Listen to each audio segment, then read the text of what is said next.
ঘর থেকে বেরিয়ে ডাক্তারবাবু কাশ্যপকে কাছে ডাকলেন। তার কাঁধে হাত দিয়ে নিচু গলায় বললেন, কাশ্যপ বসো। তোমার বাবা আর বেশি দিন বাঁচবেন না কাশ্যপ। আত্মীয় স্বজনকে খবর দাও, তারা শেষবারের মতো এসে মানুষটাকে দেখে যাক। মাস্টার মশাইয়ের নিজের যদি কোনো শেষ ইচ্ছে থাকে সেটাও জেনে নিও, পূরণ করবার চেষ্টা করো। একটু থামলেন ডাক্তারবাবু, মাথা নামিয়ে দীর্ঘশ্বাস ফেললেন, বললেন, আর কি বলবো বলো, মানুষ চিরকাল বেঁচে থাকে না, তাকে একদিন চলে যেতেই হয়। ইচ্ছে করে না পৌঁছিতে হয়। মানুষ জন্মের এটাই সব থেকে বড় দুঃখ। মাস্টার মশাই শুধু তোমার বাবা নন, এই চাপাডাঙ্গা গ্রামের সকলের প্রিয় মানুষ, শ্রদ্ধার মানুষ। তার কত ছাত্র দেশ বিদেশে ছড়িয়ে আছে, কেউ ডাক্তার, কেউ ইঞ্জিনিয়ার, কেউ শিক্ষক, কেউ গবেষক। তুমি দুঃখ করো না কাশ্যপ, এইসব মানুষের না মৃত্যু হয় না, তারা ছাত্রদের মাঝখানে বেঁচে থাকে। আর কথা বাড়াতে পারলেন না ডাক্তারবাবু, শোকে তার গলা পুঁজে এলো। তিনি বেরিয়ে পড়লেন। কাশ্যপ চিন্তায় পড়ল। ডাক্তারবাবু বলে গেলেন, সময় আর বেশি নেই, সবাইকে খবর দিতে হবে। তারা বাবাকে শেষবারের মতো দেখে যাবে, কিন্তু কিভাবে খবর দেবে? আত্মীয় স্বজনদের ঠিকানা, ফোন নম্বর সে কিছুই জানে না। দীর্ঘ 20 বছর বিদেশে রয়েছে, সিডনিতে চাকরি করে, বেশি আসতে পারে না, মাঝে মাঝে আসে। এবার এসেছে 3 বছর পর। বাবার শরীর খারাপ শুনে এসেছে, কারো সঙ্গেই তার প্রায় যোগাযোগ নেই। কাশ্যপ বহুবারই বাবাকে সিডনিতে নিজের কাছে নিয়ে যেতে চেয়েছিল, বাবাই রাজি হননি। কেন রাজি হননি কে জানে। কাশ্যপের মা মারা গেছেন অনেক দিন হয়ে গেল। গ্রামের এই ছোট্ট বাড়িতে উনি একাই আছেন। বাইরে যাওয়ার কথা শুনলে বলেছেন, অসম্ভব অসম্ভব, এই বাড়ি, এই গ্রামের সঙ্গে আমার নারীর যোগাযোগ, এইসব ছেড়ে আমি যেতে পারবো না। তাছাড়া ওই যে ওই স্কুলটা দেখছিস, চাপাডাঙ্গা হাই স্কুল, ওখানে আমি 33 বছর মাস্টারি করেছি। এই স্কুল বাড়িটা দিনের মধ্যে একবার না দেখলে আমি মাছ খোলারে। অনেক বুঝিয়েও লাভ হয়নি, বাধ্য হয়ে হাল ছেড়ে দিয়েছে কাশ্যপ। কিন্তু এখন কি হবে? বাবার ঘরেও এলো কাশ্যপ। মেঘনাথ সামন্ত চোখ মুজে খাটে শুয়ে আছে। 81 বছরের বৃদ্ধ, গলা পর্যন্ত চাদরে ঢাকা, মাথাটা দুটো বালিশের ওপর উঁচু হয়ে আছে। কে বলবে মানুষটার আয়ু শেষ হয়ে এসেছে। মাথার উপরের খোলা জানলা দিয়ে মুখে সকালের আলো এসে পড়েছে, ঝলমল করছে। যারা খুব ভালো মানুষ হন তাদের বেলাতে সম্ভবত এরকমই হয়, মৃত্যুর ছায়া মুখে পড়তে পারে না, সব সময় ঝলমল করে। কাশ্যপ খাটের পাশে রাখা মোড়ায় বসল। মেঘনাথ বাবুর গায়ে হাত রেখে বলল, বাবা বাবা। মেঘনাথ বাবু চোখ খুললেন। কিছু বলবে? কাশ্যপ একটু চুপ করে থেকে বলল, বাবা, তোমার কাছে একটা ডায়েরি ছিল না? ডায়েরি? কিসের ডায়েরি? ওই একটা ছোট্ট বাঁধানো ডায়েরি, যেখানে বড় মামা, জেঠুমনি, কাকা, ফুলমাসি, এদের ফোন নাম্বার, ঠিকানা সব লেখা ছিল। মেঘনাথ বাবু দম টেনে বললেন, ওদের ফোন নাম্বার, ওদের ঠিকানা দিয়ে কি হবে? কাশ্যপ একটু থমকে গেল। কি বলবে? কোন মানুষকে কি বলা যায় তোমার সঙ্গে শেষবারের মতো দেখা করার জন্য সবাইকে খবর দেব? বলা যায় না। সে বলল, তোমার শরীরটা ভালো নেই, সে খবরটাই বলবো আর কি। মেঘনাথ বাবু হাসলেন, তার হাসি এখনো উজ্জ্বল। বললেন, কি হবে খবর দিয়ে? তারা আমাকে এই অবস্থায় দেখে দুঃখ পাবে না? না না, থাকবে, কাউকে খবর দিতে হবে না। কাশ্যপ মুহূর্ত খানিক চুপ করে রইল, গাঢ় স্বরে বলল, বাবা, তোমার যদি বিশেষ কারোর সঙ্গে দেখা করতে ইচ্ছে করে তুমি বলতে পারো, আমি অবশ্যই যোগাযোগ করবার চেষ্টা করব। মেঘনাথ মাথা তুলে জানলা দিয়ে বাইরে তাকালেন, উদাস গলায় বললেন, যদি মনে আসে বলবো। দূরের কাউকে খবর দেওয়া না হলেও চাপাডাঙ্গা গ্রামের অনেকেই মাস্টার মশাইকে দেখতে এলো। আসাটাই স্বাভাবিক, মানুষরা এই গ্রামের জন্য কম করেননি। একদিন বিকেলে চাপাডাঙ্গা হাই স্কুলের মাস্টার মশাইরা সবাই দল বেঁধে এলেন, সঙ্গে এখনকার হেড মাস্টার মশাই বিশ্বম্ভর বাবু। মেঘনাথ বাবু খুব খুশি হলেন। মানুষটা চাপাডাঙ্গা স্কুলের সঙ্গে জড়িত কাউকে দেখলেই খুশি হন। শিক্ষক, ছাত্র, কর্মচারী সবাইকে ভালোবাসে। 20 বছরের বেশি হয়ে গেল উনি স্কুলের চাকরি থেকে অবসর নিয়েছেন, কিন্তু মন থেকে স্কুলকে সরাতে পারেননি। অবসর নেওয়ার পর উনি বহুদিন স্কুলে গিয়ে বিশেষ ক্লাস নিতেন, যার জন্য কখনো একটা পয়সাও নেননি। বিশেষ ক্লাসে অঙ্ক শেখাতে মেঘনাথ স্যারের কাছে অঙ্ক শেখার জন্য ছেলেরা উন্মুখ হয়ে থাকত। অঙ্কের মাস্টার মশাইরা সাধারণত রাগী হন। মেঘনাথ বাবু ছিলেন একেবারে উল্টো। অঙ্কের জন্য কোনো ছাত্রকে তিনি কখনো বকাঝকা মারধর করেননি। তিনি বলতেন, দেখো, অঙ্কে কঠিন লাগার আসল কারণটা ভয়। যুগ যুগান্ত ধরে মাস্টার মশাইরা নিয়ম করে দিয়েছে, অঙ্ক না পারলে পিঠে বেদ পড়বে। আরে বাপু, এই কারণেই তো ছেলেমেয়েরা ভয় সিটিয়ে থাকে, অঙ্কে পুরো মন দিতে পারে না। আমি কিন্তু এই নিয়মটা মানি না। চাপাডাঙ্গা স্কুলের মাস্টার মশাইদের বসতে বলে মেঘনাথ সামন্ত বললেন, বসো বসো বসো বসো। তোমাদের দেখে আমার মনটা ভরে গেল। তোমাদের মধ্যে আমি নিজেকে দেখতে পাই। আমি চলে যাচ্ছি, তোমরা স্কুলটাকে প্রাণ দিয়ে রক্ষা করবে। বিশ্বম্বর বাবু ভারী গলায় বললেন, ওভাবে বলবেন না মাস্টার মশাই, আরে আপনাকে আমরা কোথাও যেতে দেবো না।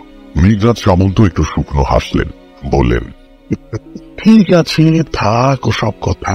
স্কুলের খবর বলো তো, খেলার মাঠটাকে ঠিক করে গেছে? আজ ছেলেদের খাওয়ার জলের জন্য আরেকটা ডিপ টিউবওয়েল বসানোর কথা ছিল না, সেটার কি হলো? মাস দুয়েক আগে শুনেছিলাম ক্লাস 9-10 বেঞ্চের অবস্থানগুলো নাকি মোটে ভালো নয়। মেরামত করেছো? নতুন কিনলেই তো ভালো হয় বাপু। মেঘনাথ বাবুর কথায় স্কুলের মাস্টার মশাইরা অবাক হলেন। অসুস্থ অবস্থাতেও উনি স্কুলের ব্যাপারে এত খোঁজ খবর নিচ্ছেন, এত উৎসাহ দেখাচ্ছেন। বিশ্বম্বর বাবু মাথা নামিয়ে বললেন, টাকা পয়সা টানাটানি চলছে, এতগুলো কাজ করতে লাগতো, টাকা লাগবে। তাছাড়া ভেবেছিলাম একটা লাইব্রেরির ঘর বানাবো, কিন্তু সবটাই আটকে আছে। মেঘনাথ বাবু চিন্তিত গলায় বললেন, তোমরা তোমরা সরকারের কাছে আবেদন করছো না কেন বলো তো? করেছি, এখনো কোনো সাড়া পাইনি। সেই আবেদনের চিঠি হারিয়ে গেছে কিনা তাও জানি না। আপনি তো জানেন মাস্টার মশাই, গাঁয়ের স্কুলের কথা সবার একেবারে শেষে মনে পড়ে। ঠিক বলেছ, আমার সময় এরকম সমস্যা আমরা পড়তাম। একবার ক্লাস 8B ক্লাসরুমের ছাদ দিয়ে বৃষ্টির জল পড়তে লাগলো। আমি তো সরকারের কাছে চিঠি পাঠিয়ে দিলুম, ছাদ মেরামতের জন্য টাকা চাই। সেই টাকা ভাবো এলো বর্ষা পেরিয়ে শীতের শেষে। আচ্ছা, তোমরা ব্যক্তিগত উদ্যোগে কিছু টাকা তুলতে পারো না? আমার সময় কিন্তু আমি ঘুরে ঘুরে স্কুলের জন্য টাকা তুলতাম। চাপাডাঙ্গা গ্রামের ধনী মানুষদের বাড়িতে যেতাম, অনেকেই টাকা দিত। দোতলা তো ওই টাকাতেই তৈরি হয়েছিল। মাস্টার মশাই, সেই দিন আর নেই। এখন ধনী মানুষরা আর চট করে স্কুলের জন্য টাকা পয়সা দিতে চায় না। টাকা থাকলে অন্য জায়গায় লাগায়, যাতে টাকা আরো বাড়ে। তাছাড়া চাপাডাঙ্গায় আর ধনী মানুষ কি আছে বলুন? যারা ছিলেন বাড়িতে তালা দিয়ে শহরে চলে গেছেন। মেঘনাথ সামন্ত বিষণ্ণ গলায় বললেন, তাও ঠিক, তবু চেষ্টা করো, তুমি সরকারের অফিসে দরবার করো। একটা ভালো লাইব্রেরি ছাড়া স্কুল কি করে চলবে বলো তো? মাস্টারমশাই, আপনার জন্য একটা সামান্য উপহার এনেছি। মেঘনাথ সামন্ত অবাক হয়ে বললেন, উপহার? এই সময় উপহার কি দেবে? বিশ্বম্বর বাবু ব্যাগ থেকে কাগজ মোড়া একটা চৌকো মতো জিনিস বের করলেন। কাগজ খুলতে দেখা গেল চাপাডাঙ্গা হাই স্কুলের একটা হাতে আঁকা ছবি। ভারী সুন্দর, জল রং দিয়ে আঁকা, তবে ছবিটা বেশ কয়েক বছর আগের। সোনালী ফ্রেম দিয়ে যত্ন করে বাঁধানো। মেঘনাথ সামন্ত হাতে সেই ছবিটা নিয়ে অস্ফুটে বললেন, বাহ, অপূর্ব। বিশ্বম্বর বাবু উৎসাহ নিয়ে বললেন, মাস্টারমশাই, ছবিটা কার আঁকা আপনি কি বলতে পারবেন? ছবির গায়ে হাত বোলাচ্ছেন মেঘনাথ বাবু, যেন পরম যত্নে তার সন্তানের গায়ে হাত বোলাচ্ছেন। বিড় বিড় করে বললেন, কার আঁকা এটা? আমাদের স্কুলেরই এক ছাত্রের। আপনার সময় স্কুলে পড়তো। স্কুলের পুরনো কাগজপত্র পরিষ্কার করতে গিয়ে হঠাৎ পাওয়া গেছে, দৌড়ানো মোচড়ানো অবস্থাতে পাওয়া গেছে। তাই নাকি? কি নাম? তীর্থঙ্কর রায়, ক্লাস 10-এ পড়তো। মেঘনাথ বাবু চোখ বুঝে মনে করার চেষ্টা করলেন, তারপর নিজের মনে মনে বললেন, তীর্থঙ্কর তীর্থঙ্কর তীর্থঙ্কর তীর্থ ছবি না তো, এখনই ঠিক মনে করতে পারছি না তো। চাপাডাঙ্গা স্কুলের ড্রয়িং স্যার জীবন চক্রবর্তী বসেছিলেন হেডমাস্টার মশাইয়ের পাশে। বললেন, আর আপনাকে কষ্ট করে মনে করতে হবে না স্যার। খবর পেয়েছি সেই ছেলে আর এখন দেশে থাকে না, বিদেশে গিয়ে খুব বড় আর্টিস্ট হয়েছে, ছবি আঁকা স্কুল খুলেছে। বিশ্বম্বর বাবু বললেন, মাস্টার মশাই, আমরা কাশ্যপকে বলে দিচ্ছি সে যেন ছবিটা আপনার সামনের দেয়ালে টাঙিয়ে দেয়। আপনি চোখ খুললেই ওটা দেখতে পাবেন। মেঘনাথ বাবু ধীর গলায় বললেন, ভালো করেছ, খুব ভালো করেছ। এখন তো আর নিজে গিয়ে স্কুলটাকে দেখে আসতে পারি না, এই ভালো। যতদিন বাঁচবো চোখ খুললেই আমি দেখতে পাবো। তবে তবে ওই যে ওই যে ছবিটা এঁকেছে, কি নাম বলে? তীর্থঙ্কর। তীর্থঙ্করকে তো আমি কিছুতেই মনে করতে পারছি না। এত সুন্দর ছবি আঁকতো, এই ছেলেকে ভুলে যাওয়াটা তো ঠিক হয়নি আমার। না না না, আমার খুব অন্যায় হয়ে গেছে, খুব অন্যায় হয়ে গেছে। তীর্থঙ্কর তীর্থঙ্কর। কাশ্যপের খুব ভালো লাগলো। বাবা কত আনন্দ নিয়ে মাস্টার মশাইদের সঙ্গে কথা বললেন। মনেই হলো না মানুষটা অসুস্থ। আসলে ভালো লাগার বিষয় নিয়ে কথা বললে মানুষ কষ্ট ভুলে যায়। দরজা পর্যন্ত সবাইকে এগিয়ে দিল। বিশ্বম্বর বাবুকে বলল, আপনারা যদি মাঝে মধ্যে আসেন খুব ভালো হয়। চাপাডাঙ্গা স্কুলের কাউকে দেখলে বাবা কতটা যে খুশি হন। কাশ্যপ, এই কাশ্যপ। সন্ধ্যেবেলা ছেলেকে কাছে ডাকলেন মেঘনাথ সামন্ত। আমার একটা ইচ্ছে আছে। কাশ্যপ বাবার মুখের উপর ঝুঁকে পড়ে বলল, কি ইচ্ছে বাবা? আমি মৃত্যুর আগে আমার এক ছাত্রের সঙ্গে আমি যোগাযোগ করতে চাই। হ্যাঁ বলো, কি? তার নাম তীর্থঙ্কর রায়। ওই যে সামনের দেয়ালে ছবিটা দেখছো না, ওটা তারই আঁকা। আমি তাকে মনে করতে পারছি না কিছুতেই।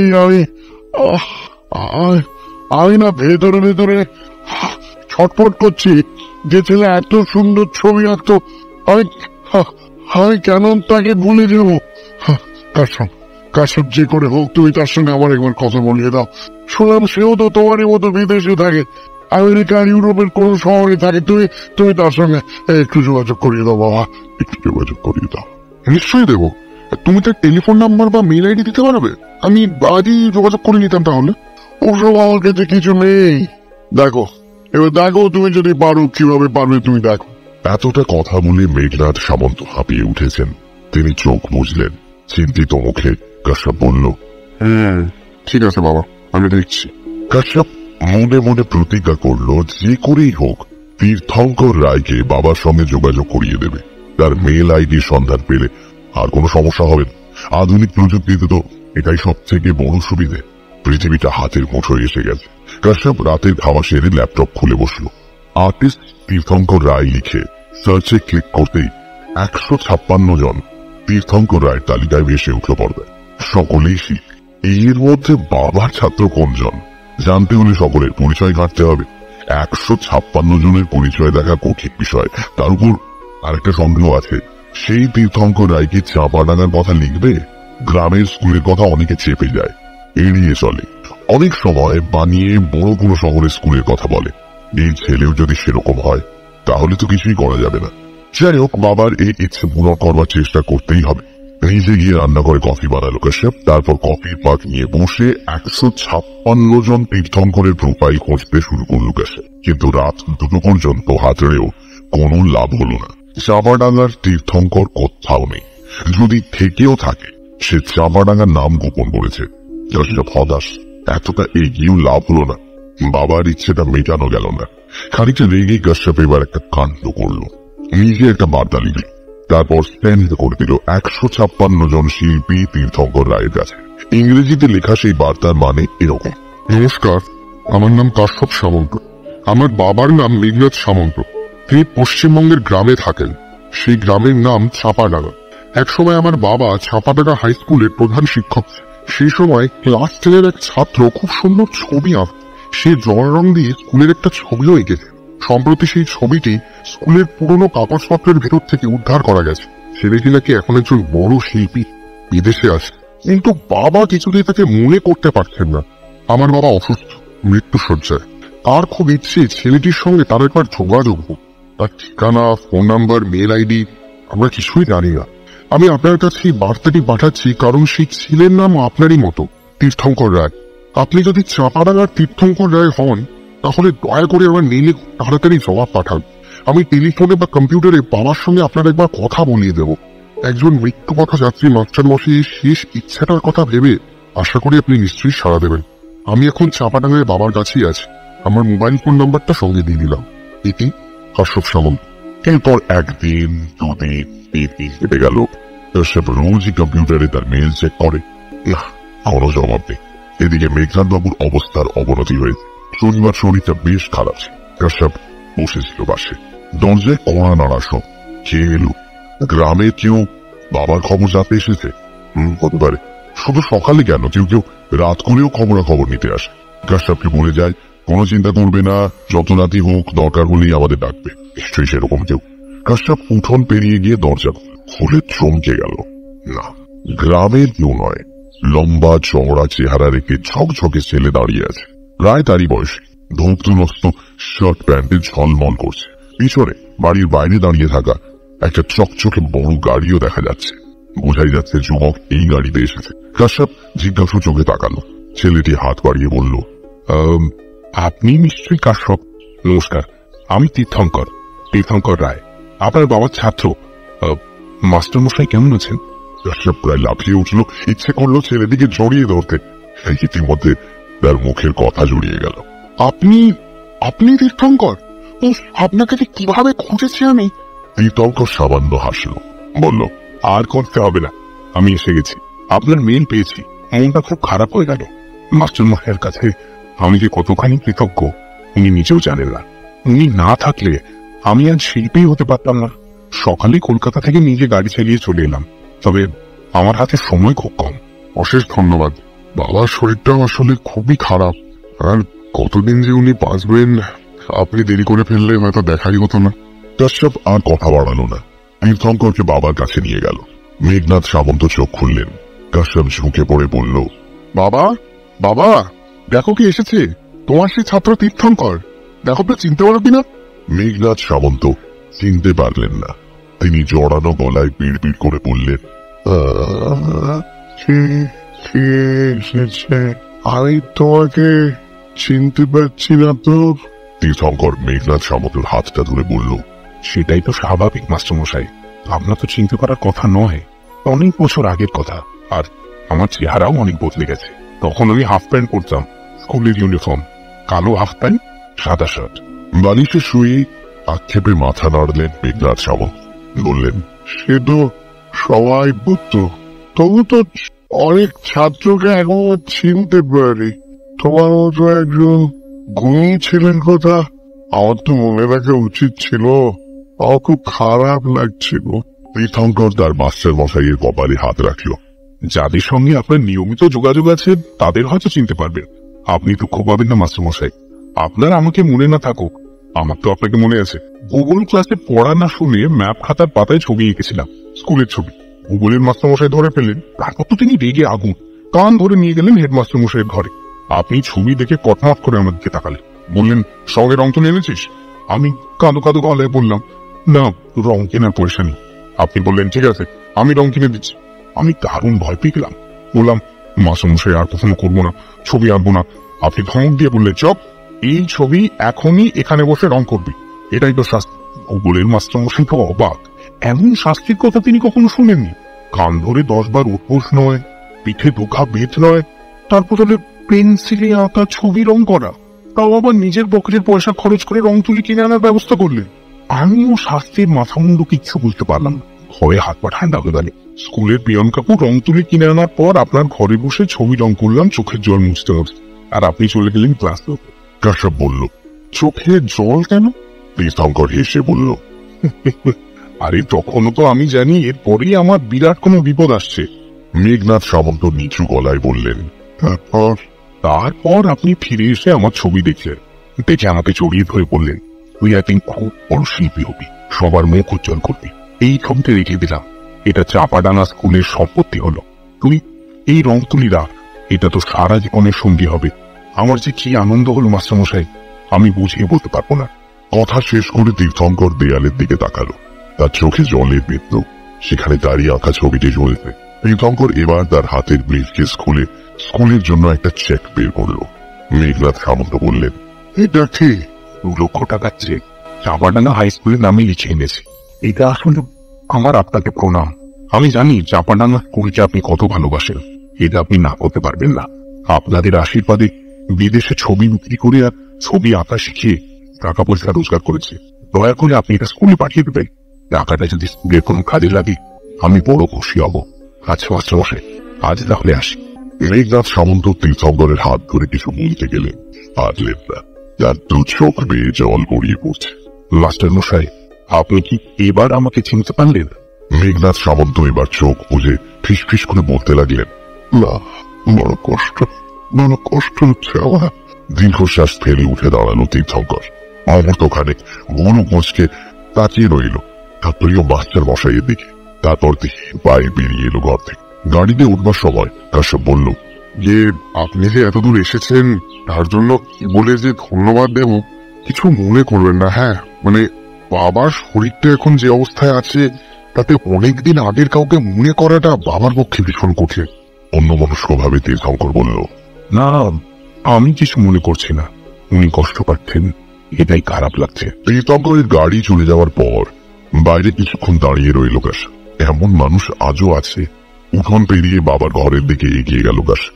আজ সারাদিন সে বাবার পাশেই থাকবে। চাপাডাঙ্গা স্কুলে একটা খবর দিতে হবে। তীর্থঙ্কর রায়ের চেকটা দিতে হবে। ভাবতে ভাবতে বাবার ঘরের দরজার কাছে পৌঁছে গেল কাশ। তারপরেই থমকে দাঁড়ালো। কি ঘরে কে বসে আছে? কি ছোট একটা ছেলে, সাদা জামা, কালো প্যান্ট, স্কুলের ইউনিফর্ম পরেছে যেন, আর বসে আছে মেঘনাথ সামন্তর মাথার কাছে। মাথায় হাত বোলাচ্ছে পরম যত্নে। পায়ের আওয়াজ পেয়ে দরজার দিকে মুখ ফেরালো ছেলেটা। ঠান্ডা একটা স্রোত শির দড়া বেয়ে নেমে গেল কাশ। মুখটা সে চিনতে পেরেছে। পিতাঙ্কর নয়। কাশ্যপের চারপাশ অন্ধকার হয়ে গেল। সে দরজা ধরে পেঁচেতে বসে পড়ল। মেঘনাথ সামন্ত মারা গেলেন সেদিন দুপুরে। মুখে কোনো কষ্টের ছাপ নেই, যেন দীর্ঘ জীবন তাকে পরম তৃপ্তি দিয়েছে। পরদিন সকালে খবরের কাগজে একটা ছোট্ট খবর পড়ল কাশ। খবরের শিরোনাম, শিল্পীর মৃত্যু। লন্ডনে এক ভয়ঙ্কর পথ দুর্ঘটনায় তীর্থঙ্কর রায় নামে এক বাঙালি শিল্পীর মর্মান্তিক মৃত্যু হয়েছে। চাপাডাঙ্গা নামের এক প্রখ্যাত গ্রামে এই শিল্পী তার বাল্যকাল কাটিয়েছিলেন। তার পরিবারের সদস্যরা জানিয়েছেন, দুর্ঘটনার দিন তিনি বাড়ি থেকে বেরিয়ে হিথ্রো বিমানবন্দর যাচ্ছিলেন। কারণটা বড় অদ্ভুত। তিনি দুদিনের জন্য দেশে যাচ্ছিলেন তার পুরনো চাপাডাঙ্গা গ্রামে। সেখানে তার স্কুলের এক শিক্ষক খুব অসুস্থ। তিনি নাকি তাকে দেখতে চান। সেই কারণেই কাশ্যপ কাগজ ফেলে উঠে পড়ল। আলমারি থেকে চেকটা বের করলো। চেকের ওপর দুর্ঘটনার দিনের তারিখ। কাশ্যপের সারা শরীর হিমশিম করে উঠল।